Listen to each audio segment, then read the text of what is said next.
লা হাওলা ওয়ালা কুওয়াতা ইল্লা বিল্লাহ। এই কালিমাটি হলো সাহায্য চাওয়ার উপরে ইখলাসের কালিমা। সাহায্য চাওয়ার উপরে ইখলাসের কালিমা। কিসের উপরে সাহায্য চাওয়া? আমার জীবনে যখন যা লাগবে, যত ইবাদত করতে হবে, সেসবের উপরে আল্লাহ তাআলা সাহায্য চাওয়া। যত গুনাহ ছেড়ে দিতে হবে, সেসব ছেড়ে দেওয়ার জন্য আল্লাহ তাআলা সাহায্য চাওয়া। কি বুঝলেন? লা হাওলা ওয়ালা কুওয়াতা ইল্লা বিল্লাহ। আমার যত ইবাদত করতে হবে, বলেন আমার যত ইবাদত কি করতে হবে, সেসবের উপরে আল্লাহ তাআলা সাহায্য চাওয়া। যত গুনাহ ছেড়ে দিতে হবে, সেসব ছেড়ে দেওয়ার জন্য আল্লাহ তাআলা সাহায্য চাওয়া। আল্লাহ তাআলা সাহায্য ছাড়া আমি নামাজ পড়তে পারবো না। আল্লাহ তাআলা সাহায্য ছাড়া আমি গুনাহ থেকে বাঁচতে পারবো না। আল্লাহ তাআলা সাহায্য ছাড়া নামাজ পড়তে, আল্লাহ তাআলা সাহায্য ছাড়া গুনাহ থেকে বাঁচতে পারবো না। তাহলে আল্লাহ তাআলা সাহায্য চাওয়ার কালেমা কি? লা হাওলা ওয়ালা কুওয়াতা ইল্লা বিল্লাহ। দেখেন দেখেন দেখেন, দুনিয়াতে আমার যত কিছু প্রয়োজন সব পুরো হওয়ার জন্য তার সাহায্য চাওয়া। আমার মওতের সময় যেন কালেমায়ে তয়্যিবা নসিব হয়ে যায়, এজন্য তার সাহায্য চাওয়া। লা হাওলা ওয়ালা কুওয়াতা ইল্লা বিল্লাহ। আমার বার্ধক্যে যা লাগবে তাও তার কাছে চাওয়া। আমার বার্ধক্যে বদসুরত হওয়া থেকে পানা চাওয়া। বার্ধক্যে যেন বদহজম না হয়ে যায় সেজন্য সাহায্য চাওয়া। বার্ধক্যে যেন বারবার পেশাব না হয় তার জন্য সাহায্য চাওয়া। বার্ধক্যে যেন বেশি বেশি বাতাস না চাপে সাহায্য চাওয়া। আমার বার্ধক্যে যেন নামাজ বসে পড়তে না হয় এর জন্য সাহায্য চাওয়া। দাঁড়িয়ে নামাজ পড়তে পারি তার জন্য সাহায্য চাওয়া। আমার লোকমা যেন আমি নিজেই তুলতে পারি, অন্য কেউ তুলে দিতে না হয়, এই জন্য লা হাওলা ওয়ালা কুওয়াতা ইল্লা বিল্লাহ। আমার যেন হাসপাতালে যাওয়া না লাগে, ডাক্তারের কাছে দৌড়াদৌড়ি করতে না হয়, এই জন্য লা হাওলা ওয়ালা কুওয়াতা ইল্লা বিল্লাহ। মসজিদে যেতে যেন কারো হাত ধরে যেতে না হয়, এই জন্য লা হাওলা ওয়ালা কুওয়াতা ইল্লা বিল্লাহ। বাথরুমে যেতে যেন কারো সাহায্য না লাগে, লা হাওলা ওয়ালা কুওয়াতা ইল্লা বিল্লাহ। গেঞ্জি খুলতেও পড়তে যেন কারো সাহায্য না লাগে, লা হাওলা ওয়ালা কুওয়াতা ইল্লা বিল্লাহ। সফরে বা ভ্রমণের জন্য আমার গাড়ি নষ্ট না হয়ে যায়, এই জন্য লা হাওলা ওয়ালা কুওয়াতা ইল্লা বিল্লাহ। মওতের সময় যেন কালেমা পড়তে পড়তে ঈমান নসিব হয়, লা হাওলা ওয়ালা কুওয়াতা ইল্লা বিল্লাহ। সুবহানাল্লাহ। পড়েন 1000 বার। কি নাম আমিন ভাই কি বলছে? পড়েন 1000 বার। নিজেও পড়েন, বিবিকেও পড়তে বলেন। পড়েন প্রতিদিন 100 বার, 100 বার কমপক্ষে। রাসূল বলেন মান ক্বালা লা হাওলা ওয়ালা কুওয়াতা ইল্লা বিল্লাহ 100 মাররা ফি কুল্লি ইয়াওমিন লাম তুসিবহু ফাকাতুন আবাদা। আল্লাহর নবী বলেন যে লা হাওলা ওয়ালা কুওয়াতা ইল্লা বিল্লাহ প্রতিদিন 100 বার করে পড়বে, দারিদ্রতা তাকে জীবনে কখনো স্পর্শ করবে না। সুবহানাল্লাহ। পড়বো তো ইনশাআল্লাহ। রাসূল বলেন লা হাওলা ওয়ালা কুওয়াতা ইল্লা বিল্লাহ 99টা রোগের ঔষধ। তাহলে করোনার ঔষধ কি? লা হাওলা ওয়ালা কুওয়াতা ইল্লা বিল্লাহ। অভাবের জন্য লা হাওলা ওয়ালা কুওয়াতা ইল্লা বিল্লাহ। স্বভাব ঠিক হওয়ার জন্য লা হাওলা ওয়ালা কুওয়াতা ইল্লা বিল্লাহ। চাওয়ানোর জন্য লা হাওলা ওয়ালা কুওয়াতা ইল্লা বিল্লাহ। রিজিকের জন্য লা হাওলা ওয়ালা কুওয়াতা ইল্লা বিল্লাহ। সরকারি দলের ক্ষতি থেকে বাঁচার জন্য লা হাওলা ওয়ালা কুওয়াতা ইল্লা বিল্লাহ। বিরোধী দলের ক্ষতি থেকে বাঁচার জন্য লা হাওলা ওয়ালা কুওয়াতা ইল্লা বিল্লাহ। দুশমনের দুশমনি থেকে বাঁচার জন্য লা হাওলা ওয়ালা কুওয়াতা ইল্লা বিল্লাহ। পড়বো তো ইনশাআল্লাহ। আল্লাহর কসম, যত সমস্যা আমাদের কল্পনা হতে পারে সমস্ত সমস্যার সমাধান এই কালিমা। যত সমস্যা আমাদের কল্পনাতেও আসে না সেগুলো সমাধান ওই কালিমা। সুবহানাল্লাহ। ঘর থেকে বের হওয়ার সময় বিসমিল্লাহি তাওয়াক্কালতু আলাল্লাহ, বিসমিল্লাহি তাওয়াক্কালতু আলাল্লাহ ওয়ালা হাওলা ওয়ালা কুওয়াতা ইল্লা বিল্লাহ, বিসমিল্লাহি তাওয়াক্কালতু আলাল্লাহ ওয়ালা হাওলা ওয়ালা কুওয়াতা ইল্লা বিল্লাহ। এই দোয়া পড়ে যদি কেউ ঘর থেকে বের হয় তো আল্লাহ রাসূল বলেন সঙ্গে সঙ্গে আরশে আজিম থেকে এলান হয়, কুফিতা হুদিতা, যাও কথা দিলাম তুমি আর গুমরাহ হবে না, যাও কথা দিলাম আল্লাহ তাআলা তোমার জন্য যথেষ্ট হয়ে গেল। এটা বলার সঙ্গে সঙ্গে শয়তান তার ললাটের মাটি মারে আর বলে হায় আমি তো তাকে আর কিছুই করতে পারবো না, যে যার ব্যাপারে আল্লাহ তাআলা এই ফয়সালা শুনিয়ে দিয়েছে। তাহলে কুফিতা হুদিতা, কুফিতার মধ্যে যেন আল্লাহ তাআলা বলেন এটা পড়ে বের হও, যাও কোনো জীবাণু আর তোমার ক্ষতি করবে না, যাও এটা পড়ে বের হও, করোনা তোমাকে পাবে না, এটা করে পড়ে বের হও, কোনো জিনে আর আলগা তোমারে পাবে না। কি ভাই পড়বো তো ইনশাআল্লাহ। আশ্চর্য কথা, একজন সাহাবী, এই সাহাবীর নাম হলো আরে আউফ ইবনে মালিক, বলেন আউফ ইবনে মালিক। আউফ ইবনে মালিক, বাবার নাম হলো কি মালিক, সাহাবীর নাম কি আউফ ইবনে মালিক। আউফ ইবনে মালিক, ঠিক আছে, সম্ভাবনা গালেব। এই সাহাবী আউফকে দুশমন গ্রেফতার করে নিয়ে গেছে। দুশমন কি করে নিয়ে গেছে? কিডন্যাপ করছে। কি করছে? সাহাবী কি পরিমাণ পেরেশান, যার বাচ্চাকে কিডন্যাপ করে সে টের পায়, যার স্বামীকে গুম করে সে টের পায়। কি ভাই, এইটা তো আপনারা কেউ টের পান নাই। আল্লাহ আমাদের সবাইকে হেফাজত করো। সাহাবীকে নিয়ে গেছে দুশমন, আবদ্ধ করে ফেলছে, কেউ জানে না কোথায় আছে। সাহাবীর আব্বা আম্মা দুজনে মিলে রাসূলের কাছে গেলেন, ইয়া রাসূলুল্লাহ, আমার ছেলেকে তো দুশমন নিয়ে গেছে, কোথায় আছে আমাদের জানা নাই, যদি আমাদেরকে কিছু বলতেন, দোয়া করতেন। রাসূল বললেন, দুটো আমল দিব তোমাদেরকে। কয়টা আমল? এক নাম্বার, আল্লাহ তাআলাকে ভয় করা। দুই নাম্বার, আল্লাহ তাআলার উপর ভরসা করা। সুবহানাল্লাহ। আর বাহিরের একটা আমল দিব, সেটা হলো বেশি বেশি লা হাওলা ওয়ালা কুওয়াতা ইল্লা বিল্লাহ পড়বা। সুবহানাল্লাহ। কি পড়বা? লা হাওলা ওয়ালা কুওয়াতা ইল্লা বিল্লাহ পড়বা। সাহাবীর আব্বা আম্মা দুজনে ঘরে গেলেন, মিয়া বিবি পরামর্শ করলেন, চলো আমরা আল্লাহকে ভয় করব, আমরা আল্লাহর উপর ভরসা করব এবং লা হাওলা ওয়ালা কুওয়াতা ইল্লা বিল্লাহ বেশি বেশি পড়ব। কয়বার পড়ছেন এটা আর কিতাবে নাই, কতবার পড়ছেন এটা আর কিতাবে নাই, কোন কাইফিয়তে পড়ছেন এটা তো কিতাবে নাই। 4 দিন পরে এক রাতে ঘরে আওয়াজ, আসসালামু আলাইকুম। আব্বা, আমি আউফ। আরে আমি আউফ। সুবহানাল্লাহ। মা বলে, আউফের গলা। সুবহানাল্লাহ। বাবা বলে, হ্যাঁ আউফের গলা। দরজা খুললেন, দেখে আউফ হাজির। আউফ তুমি? আর দেখে যে পুরা উঠানে উট আর ঘোড়ায় ভরা। সুবহানাল্লাহ বলবেন, পুরো মাঠে পেছনে পেছনে কি শত শত উট আর ঘোড়া। জিজ্ঞেস করলেন, কে তোমার কি হয়েছে বলো? আব্বা, আমাকে দুশমন উঠায় নিয়ে গেছে। দুশমন কোথায় নিয়েছে আমার জানা নাই। দুশমন এক ঘরে আমাকে আবদ্ধ করছে।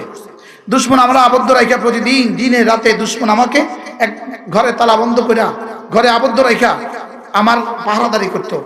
আজকে রাত্রে, এই রাতে হঠাৎ করে ভীষণ ঠান্ডা, পাহারাদাররা শীতের প্রকোপে ঠান্ডা অতিষ্ঠ হয়ে পাহারাদাররা তাদের ঘরে গিয়ে আশ্রয় নিছে। আশ্রয় নেওয়ার সঙ্গে সঙ্গে আল্লাহ তাআলা তাদের উপরে এমন ঘুম চাপায়া দিছে, আমি তাদের নাকের আওয়াজ শুনতে পেয়েছি। আমি ধীরে ধীরে বের হওয়ার কৌশল বের করলাম। আমি গেটে গেলাম, গেটে তালা নাই। আমি বের হয়ে গেলাম, তাদের সামনে দিয়ে হেঁটে আমি সামনে চলে আসলাম। আর আসতেছিলাম, মাঠে তাদের দুশমনের ওট আর ঘোড়াগুলো চড়ে বেড়াচ্ছিল। সব ঘোড়া আর ওটগুলো আমার পেছনে পেছনে ছুটছে। আমি ওগুলোকে হাঁকায় হাঁকায় আমিও নিয়ে আসলাম। আচ্ছা, ঘরে উঠো, এগুলো আমরা ধরার বিষয় নাই, রাসূলের যে ফয়সালা হবে সে ফয়সালা সকালবেলা দেখা যাবে। এগুলোর ব্যাপারে আল্লাহ নবী কি বলে? সুবহানাল্লাহ বলেন। সকালবেলা গিয়ে বলেন, ইয়া রাসূলুল্লাহ, আউফ তো হাজির। তাবিজ দিছে কয়টা? আল্লাহকে ভয় করবা, এরপরে কি আল্লাহর উপর ভরসা, এরপরে কি লা হাওলা ওয়ালা কুওয়াতা ইল্লা বিল্লাহ। বাহ! সাহাবী ঘরে গেলেন, আর রাসূল, এবার সাহাবী জিজ্ঞেস করলেন, ইয়া রাসূলুল্লাহ, এই উট ঘোড়াগুলোর কি হবে? এগুলো আমার জন্য জায়েজ কিনা আগে সেটা ফতোয়া দেন। ফুল আইছে বালা, লেকিন এগুলোর কি হবে? সুবহানাল্লাহ। আচ্ছা, সাহাবা একদম কি বুঝা বুঝছিল শরীয়ত, এগুলোর কি হবে? ছেলে তো পেয়ে গেছে, খুশির কথা, লেকিন এগুলোর মাসালা কি? রাসূল বলেন, এটা আমি একটু পরে বলবো, দেখি জিবরিল কি বলে।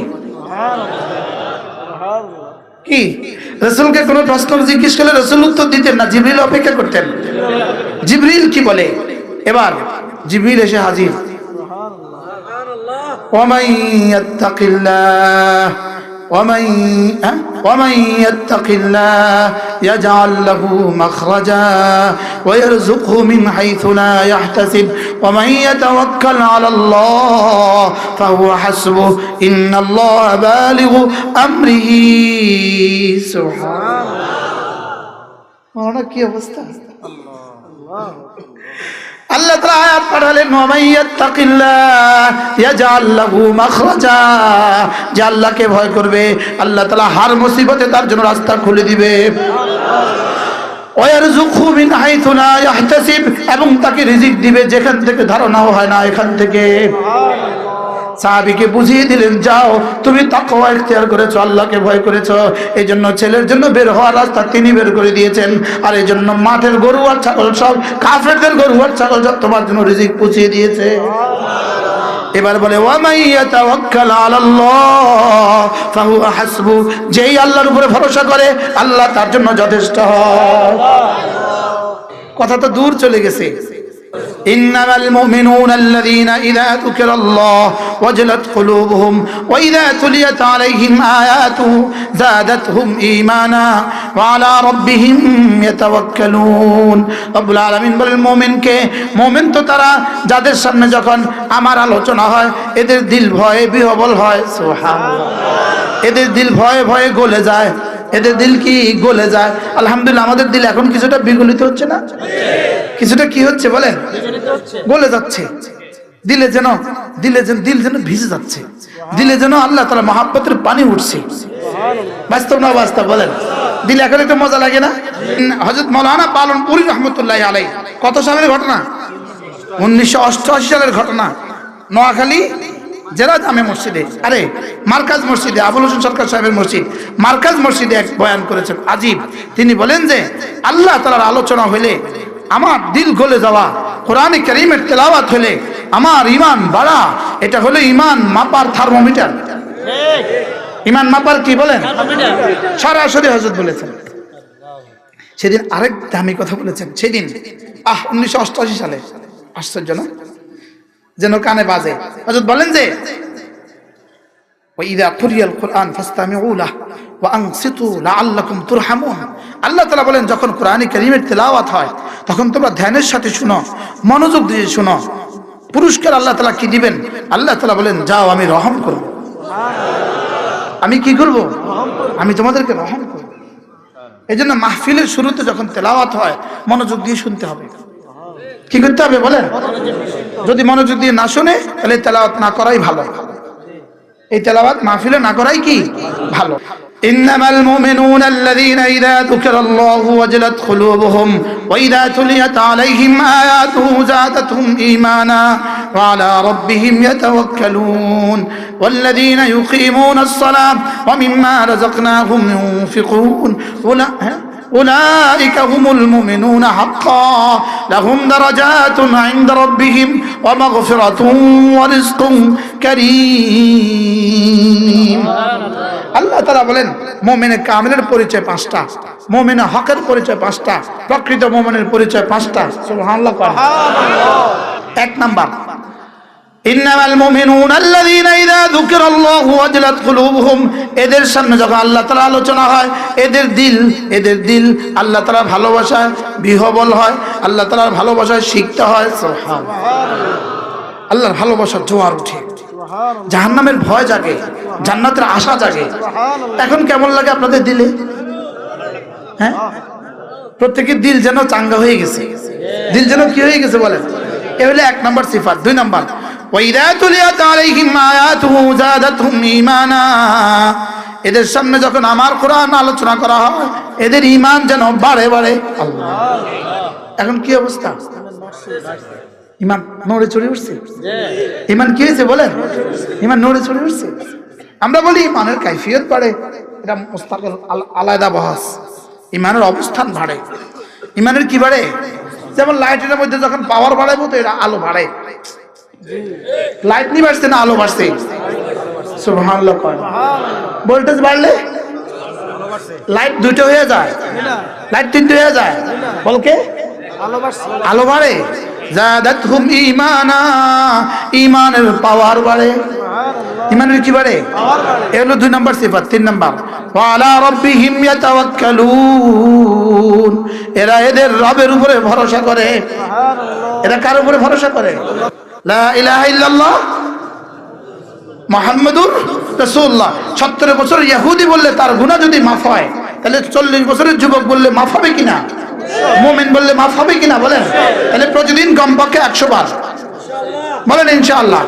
তুলেন, হাত তোলেন, তুলেন, তুলি পড়েন, লা ইলাহা ইল্লাল্লাহ, লা ইলাহা ইল্লাল্লাহ। হাত নামান, পড়বো তো ইনশাআল্লাহ। বাবারা পড়বেন তো? বাবারা যেখানে গেছে অচিরেই আমি সেখানে যাব। বলেন বলেন বলেন, বাবারা যেখানে গেছে বলেন অচিরেই আমি কি? তো বাবা ভান খাইতে খাইতে গেছে, আমিও কি ভান খাইতে খাইতে যাবো না জিকির করতে করতে যাবো? জোরে কয় না। বাবা তো ধান লাগাইতে খাইতে গেছে, আমি কি জিকির করতে করতে যাবো না লাগাইতে লাগাইতে যাবো? বাবা তো মাল গন্ধ করতে গেছে, আমি কি মাল গন্ধ করতে করতে যাবো না জিকির করতে করতে যাবো? এই কথাগুলো চিন্তা করলে বোঝা সহজ না? কোথায় আব্বা আম্মা? এই জন্য যারা যাব তারা কালেমা পড়বো। বলেন ইনশাআল্লাহ, বলেন ইনশাআল্লাহ। আজ থেকে কয়বার পড়বেন? কম শুধু 100 বার। আজ থেকে 200 বার পড়বো ইনশাআল্লাহ। বলেন ইনশাআল্লাহ। আল্লাহ তৌফিক দান করেন। 2 নম্বর সবক, আজ থেকে জামাতের সাথে নামাজ ইনশাআল্লাহ। বলেন ইনশাআল্লাহ, বলেন ইনশাআল্লাহ, বলেন ইনশাআল্লাহ, বলেন ইনশাআল্লাহ।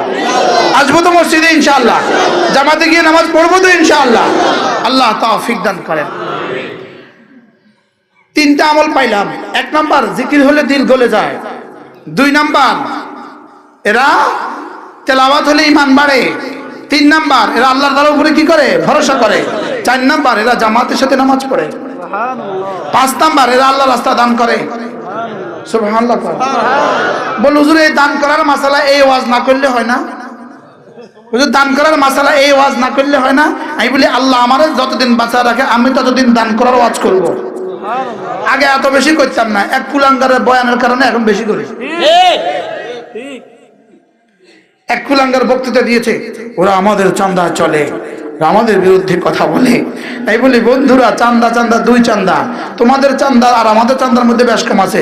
আমাদেরকে টাকা দিয়ে বলে হুজুর মাদ্রাসা টাকা দিয়েছি, আব্বার জন্য দোয়া করবেন, আম্মার জন্য দোয়া করবেন। আর তোমাদেরকে টাকা দিয়ে পিছনে গিয়ে বলে তার উপর আল্লাহর গজব পড়ো। বাস্তব না বাস্তব বলেন? এই জন্য 2টার মধ্যে বেশ কম আছে। একটা দোয়ার চাঁদা, একটা লানতের চাঁদা। এটা কিসের চাঁদা বলেন? দোয়ার চাঁদা। আর একটা কিসের চাঁদা? আল্লাহ তাআলা বলেন ওয়ামিম্মা রাযাকনাহুম ইউনফিকুন, আমার দেওয়া মাল থেকে আমার রাস্তা খরচ করে। আল্লাহ তাআলা বলেন উলাইকা হুমুল মুমিনুনা হাক্কা, এরাই হলো আসল মুমিন।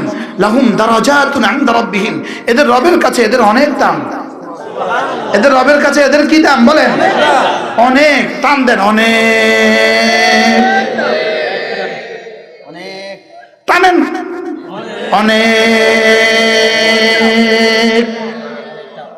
যদি আদম আলাইহিস সালাম থেকে শুরু করে সাইয়্যিদুল আম্বিয়া মুহাম্মদুর রাসূলুল্লাহ সাল্লাল্লাহু আলাইহি ওয়াসাল্লাম পর্যন্ত 1.25 লাখ আম্বিয়া এক মাঠে জমা হয়। 1.25 লাখ আম্বিয়ার সাথে তাদের সমস্ত মুমিনিন এক মাঠে জমা হয়।